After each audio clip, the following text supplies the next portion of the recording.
cambiar de tema, déjeme saludar a don Epigmenio Ibarra, a quien saludo con mucho gusto, a quien vi de lejos, no pude acercarme a estrechar su mano, a darle un abrazo allí en la inauguración oficial del aeropuerto Felipe Ángeles. Te vi con la cámara al hombro, como debe de ser, mi querido Epigmenio Ibarra.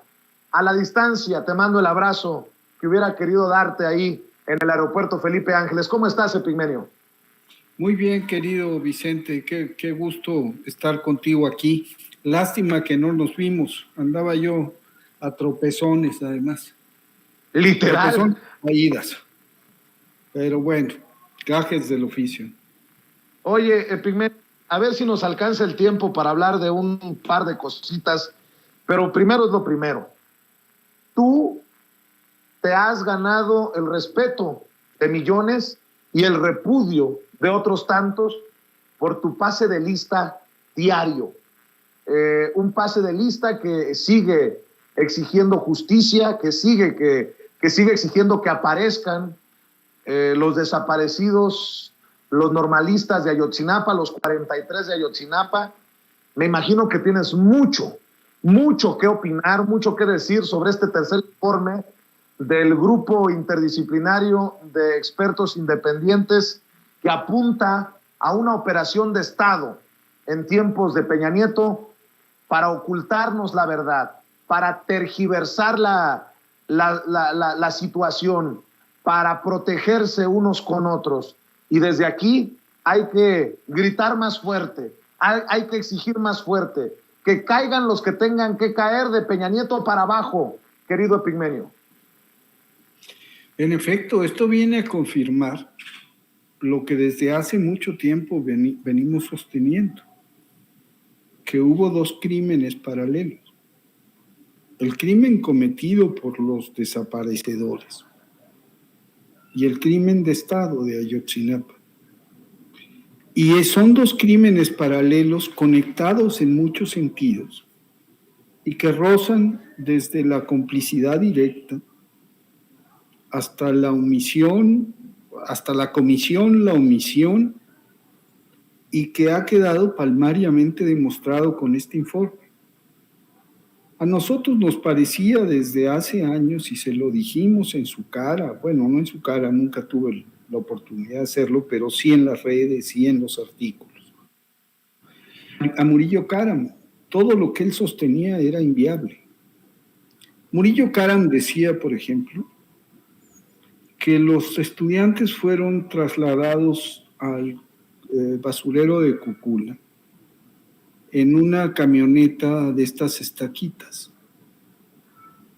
y que en el trayecto, por asfixia, porque iban amontonados, murieron casi la mitad de los estudiantes.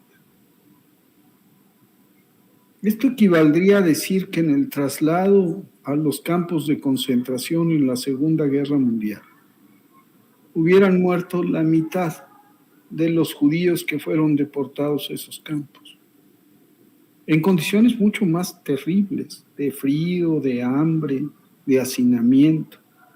No sucedió así. Y sin embargo hubo intelectuales y líderes de opinión que comulgaron con esa rueda de molino. Luego dijeron que los habían ejecutado ahí y que los habían incinerado ahí. Tanto el equipo de arqueología forense argentino, como un científico de la UNAM, como la huella satelital, demostró que no había habido ningún incendio ahí. Después Murillo Karam y los defensores de la verdad histórica asumieron como propios un método establecido por los nazis cuando viene la invasión aliada, deciden ejecutar a miles, decenas de miles de prisioneros judíos. Los queman y luego trituran los huesos, incluso con tractores, y todo eso lo llevan y lo arrojan al Danubio, al río Drina, no sé cuál río es. Pues más o menos aquí es lo que dice Murillo Karam. Se ve que detrás de esto hay un lector. Dice que arrojan las cenizas al río San Juan. Quedó demostrado hace mucho tiempo que Tomás Herón estuvo en el río San Juan con el que dijo ser culpable de esparcir los restos, que fue fuera de la diligencia ministerial establecida. Ayer lo que vimos es que camionetas de la Secretaría de Marina, vigiladas por un dron de la Secretaría de Marina, llegaron a las 6:59 de la mañana, 17 de octubre, e intervinieron la escena del crimen, lo que sería después escena del crimen, que se bajan de las camionetas, que van de la zona alta del basurero a la zona baja, es decir, la zona A, donde supuestamente fueron ejecutados, y luego aventados por una pendiente hacia la zona B, donde fueron incinerados. Y ves cómo elementos de la Marina bajan de una camioneta, sacan 3 bultos blancos, recorren todo el lugar, bajan por la barranca, encienden fuego. A las 6:59 de la mañana. Después ves que llegan camionetas del Ejército y de la Policía Federal. Luego ves que un helicóptero, presumiblemente en ese helicóptero iba Murillo Karam, intenta aterrizar en el propio basurero y levanta, imagínate, en un basurero, y entonces fracasa el intento de aterrizaje y se va. Y luego, 5 horas después, llegan los peritos de la Procuraduría, llega el equipo de arqueología forense, llegan las madres y padres y se acordona la zona y se decreta como escena de crimen. Esa es una farsa. Acomodaron la escena. Pero antes que eso, que había una operación de seguimiento contra insurgente en la Normal de Ayotzinapa y que había infiltrados en la Normal de Ayotzinapa, agentes de inteligencia del Ejército, y que uno de ellos viajaba con los estudiantes y sabían minuto a minuto qué estaban haciendo, porque eran objeto de un seguimiento contra insurgente. Y luego informa que elementos del Ejército estuvieron en la clínica, estuvieron en la escena del Palacio de Justicia, estuvieron en Barandilla, donde fueron presentados los estudiantes.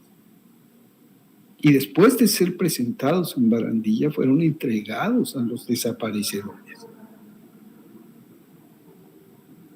Entonces, esto pasó en el terreno. Me decía ayer Ángela Buitragua, una respuesta a una pregunta que hice yo en la conferencia, que había un antes, un durante y un después. Y que antes, durante y después hubo simulación, mentira, manipulación, sembrado de evidencias, ocultamiento de pruebas por parte del Estado.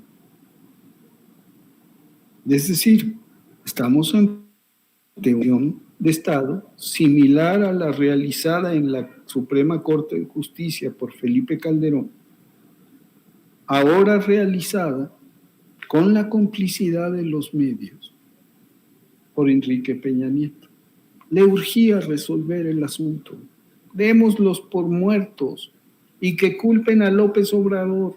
Esa fue la versión. La banalidad criminal de Peña Nieto. Démoslos por muertos. Los quemaron a todos. Ya estuvo. Se acabó. A otra cosa.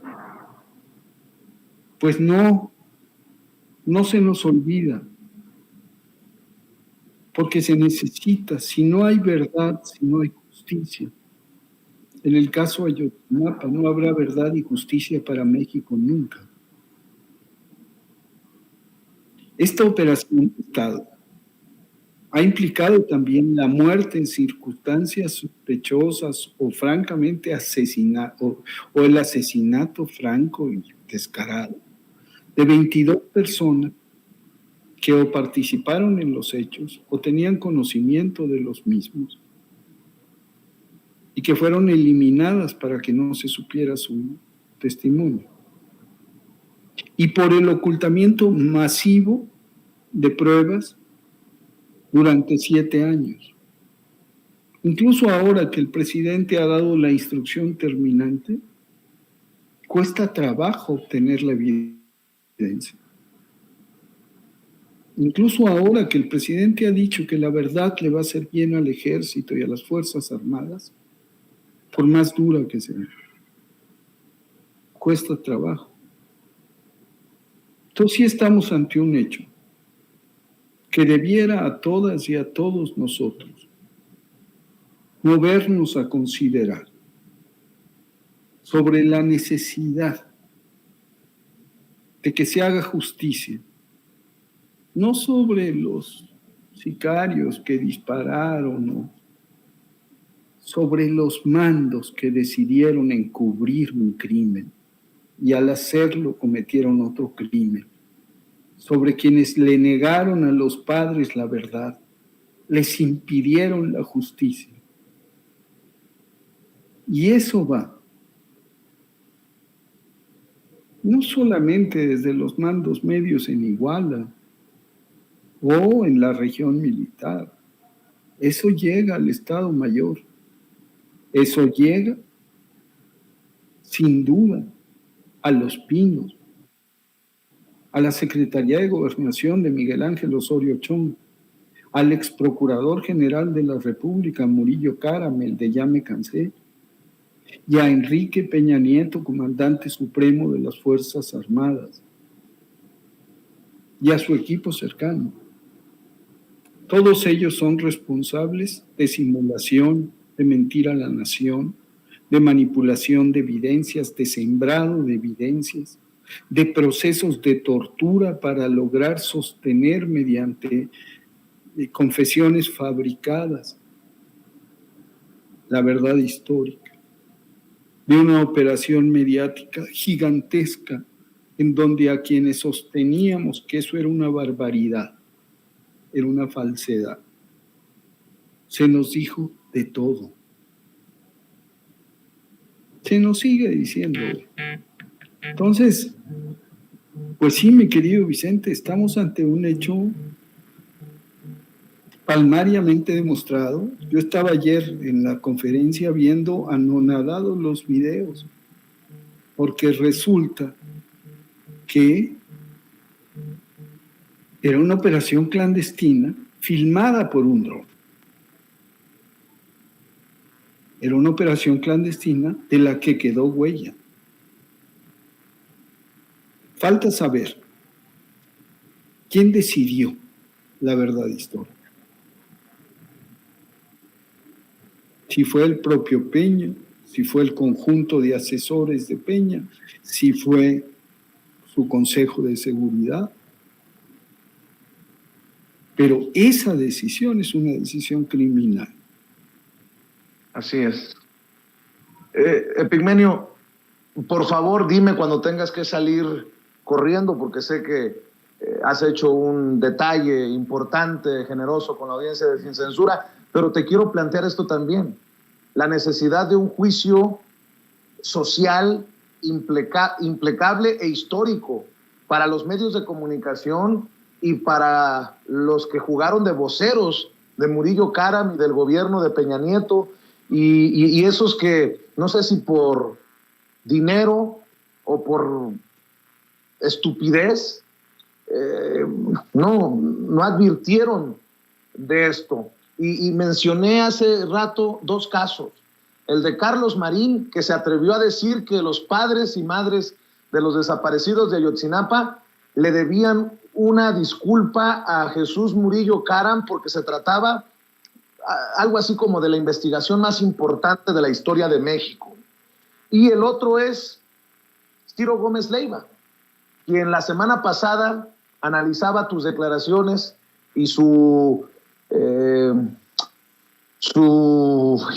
¿cómo llamarle? Su hipocresía, cuando él te quería refutar diciendo que la prensa fue hostil con Peña Nieto y tú decías que se tenía que revisar el papel que habían jugado medios de comunicación y periodistas y el otro rasgándose las vestiduras. Bueno, pues no tardó mucho tiempo para que el universo te diera la razón, Epigmenio. Este personaje, el que te da entrada los miércoles, defendió a Murillo Karam y defendió la verdad histórica. Y ahora, ¿con qué cara?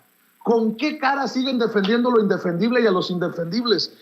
Creo que más viva que nunca eso que dejas la semana pasada ahí en Radio Fórmula, de la necesidad de revisar y de hacer un juicio implacable sobre cómo los medios de comunicación y los periodistas pues lo vendieron todo, mi querido Epigmenio, y este es el más doloroso de los casos.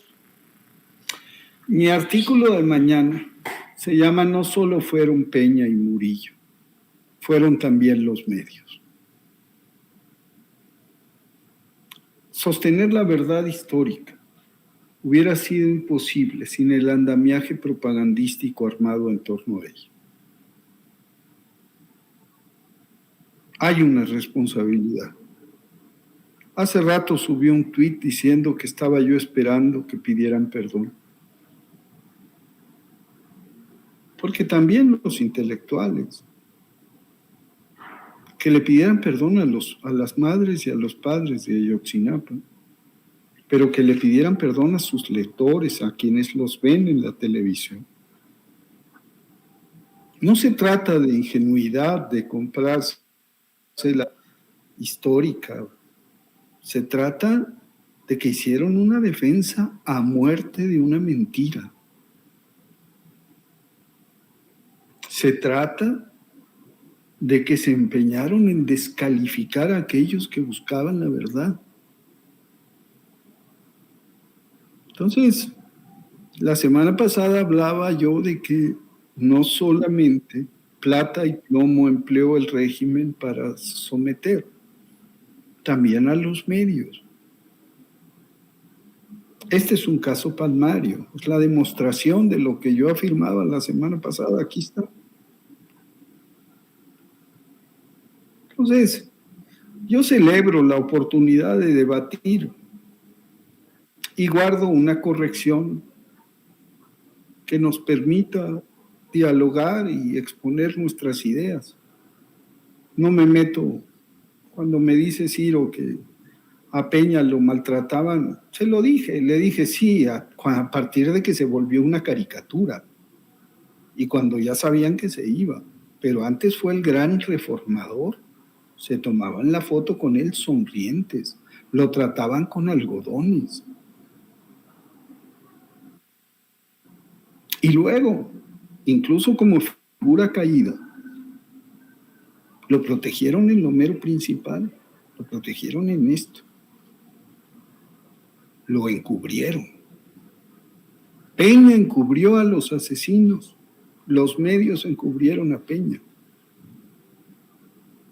Porque de eso se trata. Una operación de simulación tratándose de un crimen es una operación de encubrimiento y el encubrimiento es complicidad.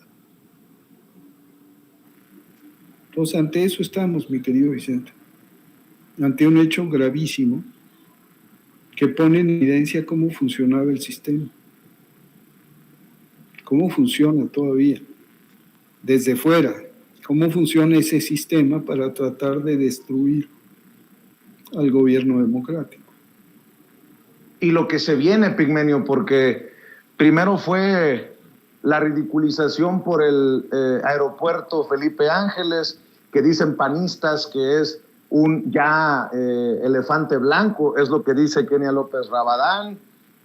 Ahora se vienen los artistas, los famosos, contra el Tren Maya, y ya vemos a Greenpeace tratando de detener la sección 5, el tramo 5 del Tren Maya, y lo que se sume, porque ya se empezó con el tema de la reforma eléctrica, y lo que puso hoy sobre la mesa el presidente, que será el pueblo el que elija a sus consejeros del INE y a sus magistrados en el Tribunal Electoral. No, pues, pronostico tristemente que lo lo más sucio de la guerra está por venir.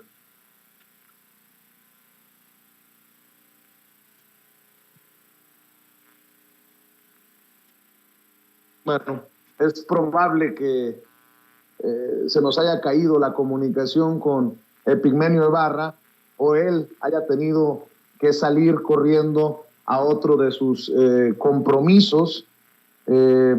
Epigmenio tiene una columna que publica en Milenio semanalmente y tiene una participación en el programa de Ciro Gómez Leiva. A muchos no nos agradará del todo ver a Epigmenio haciendo su labor de defensa de lo que cree en las cuevas de lobos, pero ahí está Epigmenio Ibarra dando la batalla. Yo le encargo que vea y que comparta la videocolumna de Epigmenio Ibarra y en redes sociales que lo sigan, @Epigmenio Ibarra, sobre todo en Twitter, en donde anda la perra brava.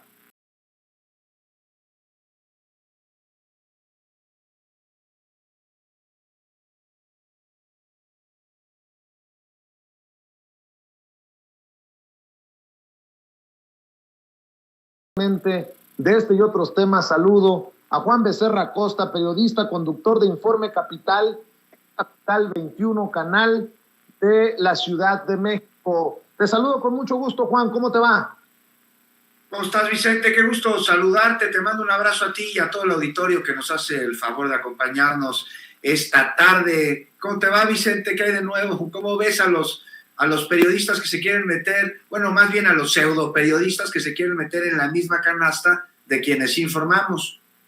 Pues haciendo de tripas corazón, mi querido Juan, recordando las defensas de Marín y de Ciro Gómez Leiva de la verdad histórica, viendo cómo con tal irresponsabilidad y falta de ética se informa de un tiroteo que no es tiroteo. Y si te equivocas, pues te disculpas, pero hay muchos a los que les vale gorro porque no respetan a sus audiencias. Y luego esto de la mañanera, no, pues ayúdame. Oye, sus jefes, ¿no, Vicente? Uno se pone a preguntar, bueno, ya se le... Porque una cosa es que se te vaya la nota, que se te caliente el dedo a la hora de tuitear, que no debería suceder, porque como tú lo haces, y lo hacemos los periodistas, pues no difundimos información que no hayamos confirmado, reconfirmado con 1, 2, 3 y las fuentes que se requieran hasta que sea refutable. Pero bueno, no es la primera vez que vemos estos cuates, hablan sobre la salud del presidente, dicen que tienen comunicación con su médico, y que tienen información que resulta que no fue cierta. Ahora hablan sobre una balacera y una bomba en el aeropuerto de Cancún. Pues ya los conocemos, ya sabemos quiénes son, pues sus jefes. O sea, me imagino que hay alguien arriba, debe haber un coordinador editorial, debe haber un director, debe haber un dueño. Y finalmente estos personajes pues no solo se representan a sí mismos, sino al medio para el que trabajan, y con este tipo de cosas pues pierden credibilidad, pierden validez y quedan ahí metidos en un nicho de un sector de la población que los escucha sin importar si lo que dicen es verdad o es mentira, porque quieren justamente escuchar sus mentiras para hacerse tontos ellos mismos y creer que es la verdad. Y esto en un momento de enorme polarización, pues atenta contra el principal compromiso de un medio de comunicación, que es justo el de informar. Todo lo demás debe ser secundario, Vicente. Así que vivimos un momento muy interesante en cuanto a medios de comunicación se refiere en el país, un tiempo inédito, en donde, como dijo el presidente claramente, y no le pueden refutar esto, Vicente, no hay censura. Si hubiera censura no podrían estar diciendo sus barbaridades. Definitivamente, y bueno, pues en ese sentido, el intercambio de la corresponsal de Al Jazeera con el presidente Andrés Manuel López Obrador, la corresponsal como llevando el tema que está mal que el presidente le responda a esos que tergiversan, que mienten y que la hacen de mercenarios desde los medios de comunicación porque el presidente genera violencia. Bueno, lo hacen como pregunta pero eso es lo que deja sobre la mesa. Deja muchísimo sobre la mesa, porque ya lo decía por ahí Raúl Olmos, ¿no? Me parece, es que ya tengo colegas periodistas que ya no hacen investigaciones porque tienen miedo de ser señalados desde la máxima tribuna. No, pues si dicen verdades no van a ser señalados los que dicen mentira. Entonces, ¿qué? Están muy preocupados de mentir y que se les haga ver que son una bola de mitómanos que están demeritando el oficio del periodista. No, lo que estamos viendo aquí se llama derecho de réplica y es precisamente un ejercicio de comunicación social, de comunicación política, de información. Si sale un comunicador a plantear una investigación, una nota, un comentario, un tuit en donde la información que ofrece pues no es verídica, y pues el afectado tiene este derecho de réplica y ahora se ejerce desde el poder político. Lo que pasa es que a diferencia de antes, bueno, pues ahora sí hay separación de poderes en México y ya quienes tienen el poder político pues no tienen el poder mediático. Pues antes tenían una bola de cuates y el presidente jalá con todos los medios de comunicación, los tenía bien aceitados en su bolsa y pues ahí los veías, ¿no? En sus reuniones, en sus fotos, y construyó una especie de opinología ilustrada, encabezada por Krause o por Aguilar Camín, que se pusieron el traje de intelectualoides y que de repente parecía, bueno, Aguilar Camín nunca, pero otros sí, parecían medio críticos del poder político. ¿Y cuál? No, pues todo estaba perfectamente planeado para dar la falsa sensación de que había periodismo crítico. No, en eso sí había censura, te corrían del país, te quitaban tu medio, te dejaban de mandar el papel. No, ahora lo que hay es transparencia. Vicente, y vemos aquí un asunto delicado. Ya viste que lo andan metiendo con tintes de golpeteo politiquero, el complicado asunto de violencia contra periodistas en nuestro país, ¿no? Sí, dame tu opinión, dame tu análisis sobre todo esto, Juan. Pues preocupante, ¿no? Digo, de entrada es un asunto delicado, requiere de atención, de acciones oportunas e inmediatas, pero la violencia contra periodistas, y en eso nadie puede estar en desacuerdo, más que aquellos que atentan contra la sociedad, contra la información y contra sus derechos, pues vemos que no es un tema nuevo, ¿no? Irreprobable que se utilice la violencia contra periodistas como arma desestabilizadora, que viene de intereses mezquinos que no responden al interés de la comunicación y de la sociedad, sino a intereses políticos y económicos que buscan golpetear para desacreditar. Y es que como la oposición, las transnacionales que están viendo que se les acaba la mina de oro para sacar recursos de los mexicanos, carecen, bueno, los primeros de proyecto y los segundos de razón, pues utilizan lo que sea para intentar generar en la percepción ciudadana una opinión desfavorable al proyecto de la 4T. Y por eso es que están pasando a ser especialistas pues, en hidrocarburos, a medioambientalistas, para después ser especialistas en aeronáutica, y luego regresan, ¿no?, a su especialización en epidemiología. Pues mira, si quieres vamos por partes. La violencia contra periodistas, Vicente, en México no es algo nuevo, trae mucho tiempo atrás. O sea, durante la Guerra Sucia, ¿cuántos periodistas no fueron desaparecidos? De manera más reciente, durante el sexenio Calderón, 101. En el de Peña Nieto, 96. A hoy, más de la mitad del sexenio, van 52 en México. Datos estos que te doy que no coinciden con lo que plantearon los eurodiputados, por ejemplo, ¿no?, en su amonestación, aquella amonestación a México por la violencia contra periodistas. Y además de que dieron información que de plano es mentira. Y aquí es la segunda parte que te quiero plantear. ¿Por qué se pronuncian hasta ahora y no cuando, mientras mataban periodistas, pues también se aprobaba una reforma que dejó en charola de plata a empresas europeas, españolas, los recursos energéticos de los mexicanos, ¿no? ¿Y por qué dicen ahora que por primera vez se reconoce el problema y se revisa y se modifica la política de atención a violencia contra los periodistas, pues toda su cantaleta? Te doy datos. Mira, los ataques a periodistas son un componente más de una crisis de derechos humanos. Y hay un mecanismo de protección, pero este mecanismo no se ha entendido. O sea, está solo, porque las autoridades que desde su creación, la creación del mecanismo, han tenido que proteger, pues no, Vicente, se convirtieron en parte del problema. Y es que al menos 40% de agresiones a periodistas las hacen autoridades municipales. Entonces ahora el mecanismo pues no tendría que estar supliendo las obligaciones de estas policías municipales, estatales o de las fiscalías, pero lo hace. ¿Por qué? Porque hay falta de claridad. ¿Qué se necesita? Una ley general. Ahora, una ley general en la que ya se está trabajando para que las atribuciones y las responsabilidades queden bien claras para todas las partes, ¿no? Y que no queden nada más en solicitudes, sino en obligaciones. Entonces sí hay mucho que hacer, Vicente, pero ¿cuál es la diferencia con gobiernos anteriores o con lo que señalan desde fuera? Pues que ahora sí se está haciendo, que por primera vez hay voluntad y ejecución. Ahora, ¿falta mucho? Sí, muchísimo. Y si bien la culpa de la violencia no es de este gobierno, sí lo es la responsabilidad de resolverlo. Y por ello el mecanismo que los protege no tendría que ser la única instancia que lo haga. Y por eso urge una estrategia de seguridad que coordine, que no delegue. Pero yo veo que se está trabajando en ella. Y los resultados sobre las investigaciones de los últimos homicidios, pues ahí están, a diferencia de lo que pasaba antes.